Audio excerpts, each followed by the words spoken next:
Hello and welcome to The Pulse. On this show, we give you insights into goings-on in Zimbabwe's major decision-making body, Cabinet.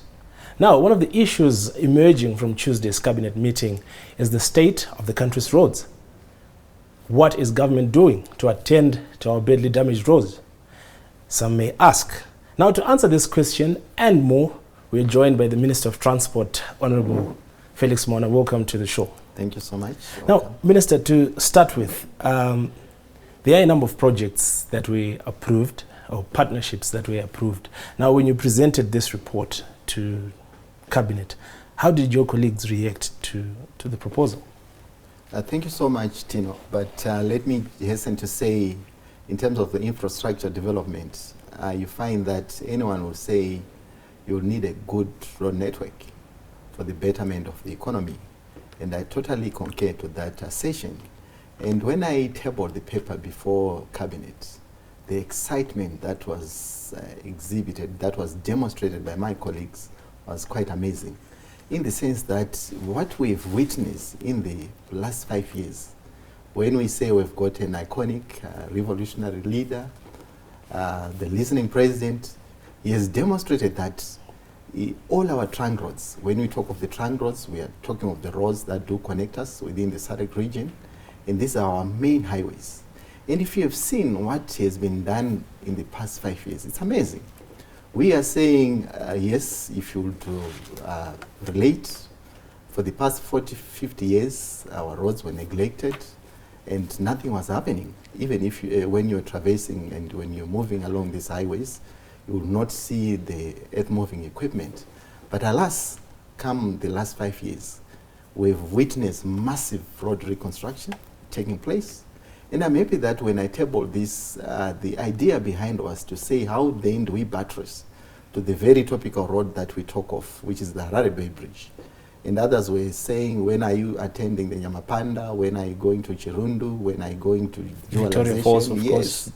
And if you see now, the holistic approach, what we have now in terms of the planning purposes and in terms of the implementation matrix as the ministry, this was the missing link now to say how are we then going to connect if we are talking of the north-south or south-north bound traffic.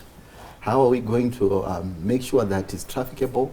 And today precisely was then to sum up these concerns from the public and from the people of Zimbabwe to say yes, this is what we want to do, and the support that I got from my colleagues were saying we are in the right trajectory as a country. Now, you mentioned excitement. Usually when you come up with a proposal, it's quite exciting to hear all the beautiful words that are associated with proposals. But then one of the major issues or concerns that may arise is budget.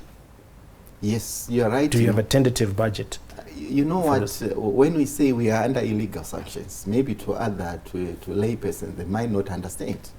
But basically it means funding infrastructure projects under normal circumstances. You would tap into concessional loans, where we can talk of the World Bank, where you would get these cheap loans. What you then need to do is to demonstrate that you do your acquittals and tap into an infrastructure budget. But when it comes to our country, we are on our own. And we must also thank His Excellency Comrade Dr. Emerson Mnangagwa for championing and tapping into the fiscus so that we rehabilitate some of our roads. But infrastructure projects are quite capital intensive. And we are saying now, by opening up to the business community, to the private sector, that is why we are having these companies coming forth to say let's partner and reason together with government so that we then rehabilitate and maintain our roads. And precisely when you look at this, we are also looking at some loan facilities being extended. We are looking about triple P's arrangement. We are looking about concession agreements. So these are some of the initiatives so that we don't burden Treasury. And we are saying in terms of funding modalities, we are then saying when the country is open to business, we will then work closely with our private companies. And we are talking of our own companies that we have capacitated as a nation. And I'm happy to embrace that this is a narrative that we also must run with as a nation, to say if we have our own countries, our own companies manning and doing the works is something that must be commended. Yeah, you mentioned that we are engaging local companies, and I'm sure the Harare-Beit Bridge Highway is testament to the capacity of local companies to carry out such big projects. Now, the nation needs guarantees on adherence to timelines and quality of work in these particular projects that you have just mentioned. Thank you so much. And this was also very topical when we were deliberating in cabinet, to say in terms of quality, in terms of maintaining, in terms of the durability of the roads. When a facility is extended and when a construction company partakes in the rehabilitation of our roads, unlike other agreements, this must be inserted in the clause. So that, for instance, we are saying for 20 years, you must be maintaining the roads, and you must make sure that whatever in terms of force that would emanate from that project, you will be accountable. And also to be accountable to the people of Zimbabwe. So in terms of quality assurance, and I'm also happy that we now have the monitoring and evaluation under the purview of the OPC, who would also go and monitor some of these projects. So precisely, we have talked about quality assurance, and also we discussed about resuscitation of maintenance units, where we are saying we also need to continue. There is one element of reconstructing, and also another element of maintaining, which is also very important. So we are saying as we then do the reconstruction works, we also need to take cognizance of the fact that we need to maintain our roads. And I do agree with you that yes, gone are the days when contractors would come, just perform shoddy works and run away. We are saying every contractor is accountable to the stretch that he or she does. Now, you mentioned maintenance of roads, and you also highlighted that more toll gates will be constructed to recoup costs as well as fund maintenance of these roads. Don't we already have enough toll gates? Well, the idea behind toll gates, is under normal circumstances, after every 100-kilometer stretch, we must have toll gates. But if you look at some of our highways, you can even drive 200 kilometers without a toll gate. And what we are gravitating towards as a ministry is to have state-of-the-art toll plazas. And this is what we are also doing, to say the participation, the partaking of reconstruction. I think as Zimbabweans will be proud to participate in the road construction in terms of what we pay. What is of paramount importance is the service provision. So people need trafficable roads, and they will pay. But the problem comes now when people pay and the facility is not in tandem with what they are paying. So basically the idea of coming up with toll gates is to make sure that at the end of the day we continue maintaining our roads and we give world-class service to our motorists. And now people may want to know how many more toll gates are we looking at to be added to the already existing ones? Maybe it could be the phrasing element of it. We are not going to be adding. Where we've got toll gates, if you look at, we've got two types of toll gates. The one that is under Plumtree Mutare Road, under Intertoll, we've got about 9. And across the country, we've got about 22 toll gates. So we are saying where we have toll gates, we'll just rehabilitate, upgrade the toll gates to toll plazas. But where we are constructing highways, we are saying at every 100 kilometer we must have a toll gate, and precisely this is what we are going to be doing. So you find that some of the toll gates, others recently we decommissioned 2 toll gates, and others were saying how can a toll gate not be profitable? But we are saying if it encroaches, one, within the neighboring, within the communities, we need to relocate so that it doesn't actually decongest the communities.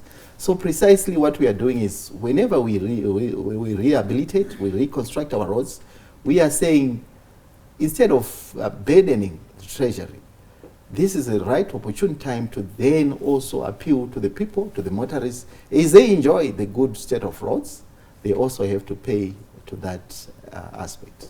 Now, many people in urban areas were excited when they saw local roads being refurbished under the Emergency Road Rehabilitation Program, and they would be at this point interested to get an update on how this program is going, particularly focusing on urban areas, roads in urban areas. Thank you very much, Tino, but let me also hasten to say to the people of Zimbabwe, the composition. We've got 4 road authorities, one which falls under the purview of the ministry, which is the Department of Roads.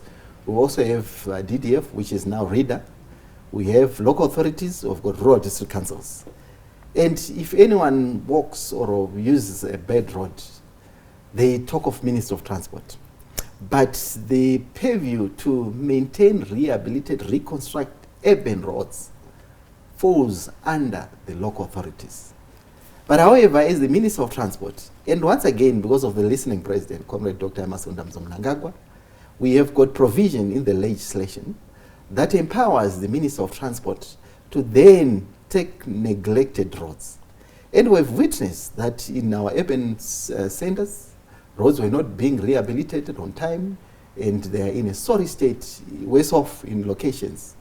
But we are saying as government, we cannot watch. And if you look basically within the great city, Harare, where we have taken over 40 roads with the metropolitan roads as well, we are saying the exercise, there is no way we can go and rehabilitate each and every road, but we've taken it upon ourselves to then go deeper and also make sure that those roads that would lead to various important amenities within the cities or used by school kids or bus operators, those are the roads that we are rehabilitating. So you see us also having accelerated now that we no longer have the incessant rains that we're witnessing. We are now going to be rehabilitating and maintaining some of these roads, and in a number of cases reconstruct. Currently, if you to apply Alps Road, which comes from Chechu, pass through Mount Pleasant, Vainona, and it will go through to Heathcliff, connect to Domboshawa, and as I speak, we also have Harare Domboshawa Road. The contractor has moved on site, and people are very excited.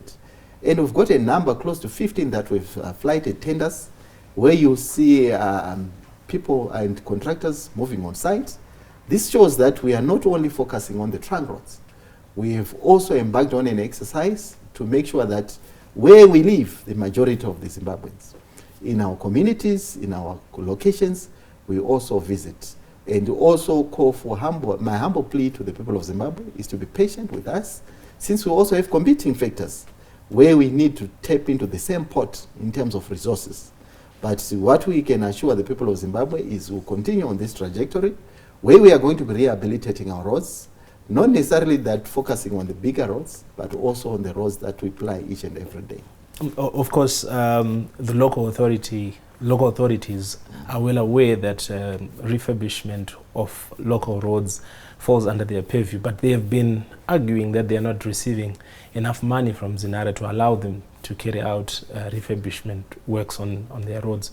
How would you react to that argument? Thank you so much, Tino. And I happen to actually allay the fears of the citizenry. To say I'm also privy to the fact that before being appointed as a minister, I went through the parliamentary procedures, well versed in that area, and I also happened to have chaired one of the committees that did superintend over some of these topical issues, where people were saying we are not collecting. And when I was appointed, the first thing that I had to do was to say let's broadcast quarterly on whatever we disperse, so that before people will say we're not getting money, but you would find in a number of local authorities, they would then get funding and then redirect it elsewhere, not on the intended purposes.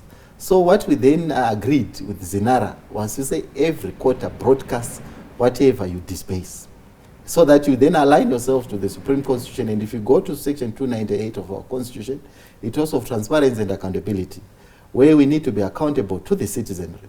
And this is what we've been doing. So the arguments to say we are not getting funding from the ministry, I think it was just something that was a talk show in political grandstanding. But what we are saying is, at the end of the day, we say we cannot continue disbursing if you don't acquit. That's where the problem is. If you are given, for instance, $1 million, if you fail to acquit, you won't get another disbursement. So in a number of cases, local authorities would get disbursements and not acquit. Therefore, it means they will not get additional funding. But what we have now is, the argument was to say, no, the vehicles plying our cities, but we are saying we've got one port, as ZINARA, where we collect, and not necessarily on urban roads, like I indicated, alluded to earlier on, that we've got other local, road authorities. So the distribution element comes from that same port. So precisely, this is an ongoing exercise, And we are monitoring. And just to buttress your point, tomorrow we'll be visiting Mount Darwin, and there's Mount Darwin, there's Pura Rural District Council, where they actually requested for additional funding so that they spruce up their roads in Mount Darwin, and outside there are no more disbursements. And we are listening ministry as well. So we also have extended that gesture to local authorities, to rural district councils, so that we are in constant communication, so that at the end of the day we don't have this gap where we would say we've got this road and it's not being funded. So we are saying if they appeal, if they can even ask for additional funding, to Zinara, we are amenable. Okay, let's move on and look at the Moodzi Interchange, which is currently under construction. Can you give us an update on the progress and when we can expect it to be fully functional? Yeah, last cabinet or so, we reported on the Moodzi Interchange, and where we had said currently we are on 37%, but it's not like the 37% was in line with the current cycle, where we're saying current cycle we're targeting 45%, but we were delayed because of the incessant rains that we received. And also there are a number of issues that we also need to factor in when you talk of Moodzi. The communities around, where we had a number of property owners, where we had to engage property owners to make sure that we compensate adequately. In the exercise, I'm glad that we've finished that exercise and we've started paying the property owners. And we also have earmarked the relocations for those who are going to be affected. And I want to also to say, once again, the performance of the private sector again came into play, where they've partnered government, Chefoma, and we are working closely. And I'm happy that we alluded earlier on that it's going to take 18 months, and we are on course. And I've assured the people of Zimbabwe that come early in 2024, that interchange must be open to traffic. And it is synchronized very well with what has been tabled today in terms of the dualization of that road from Highland, from Moodzi Highland to Old Mazoe, so that we then make sure that at the end of the day we become proactive as a ministry, so that when we have this magnificent infrastructure, it has to be supported by other road network. Roughly, how much is it costing government to relocate people who are affected by the Moodzi Interchange project? It depends, Tino, with the properties, because they differ. But we precisely had about 51 property owners with title deeds and about 95 with leases. And those are those that are actually housed within the Hopley communities. So each property will then have different values, and precisely this is what we are working with as a ministry. Okay, let's look at the safety on our roads. You were once quoted saying that at least 1,800 people die every year from an estimated 35,000 road accidents recorded countrywide. Which part is the state of our roads contributing to these accidents? You know what, Tino, there are two scenarios here. When a road is perfect, you also witness speeding, which also contributes to accidents. And what we are saying is, at times when road is bad, you navigate carefully, but we don't advocate for bad roads. But you find where we've rehabilitated, reconstructed our roads, people, they tend to do speeding. And once, if we then move towards the holidays, you see the numbers, the states rising. And we've been wondering as a ministry, and if you see the aggressiveness in terms of awareness through the Traffic Safety Council of Zimbabwe, what we've done as a ministry to say, basically, we need to continue educating our people that whenever we talk of a road accident, they say 90-95% is human error, and it's true. Where you find people busy on their phones, they are not paying heed to regulations, they are not, you know, at the end of the day, even night driving, where we discourage some, they drink and drive. So there are a number of variables to that effect. Our traffic fines punitive enough, deterrent enough? They are not deterrent, which is also another element. But besides, they are not deterrent, and you find that at times it will take longer to revisit the traffic fines. But above all, it calls for something that, because if you look at our numbers, given our population, it's quite alarming as a nation, to say the states, and if you look just to instance that we witnessed over the Easter holidays, yes. 10 passengers who died, and then the following day another 6, which is quite sad, and I say may their soul rest in eternal peace. But this is something that can be avoided.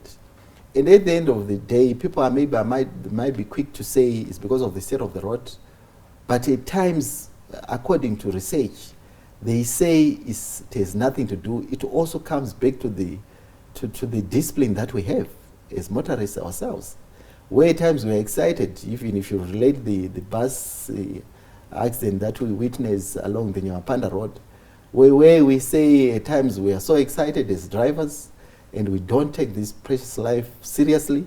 So these are some of factors that would also contribute to the numbers that we are witnessing as a nation.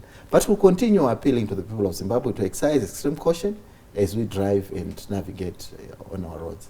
On that note, that should lead me to thank you very much, Minister, for joining us here on The Pulse. You were watching The Pulse, a show that gives you front row of goings on in Zimbabwe's major decision-making unit, Cabinet. Thank you very much for joining us, and have a pleasant night.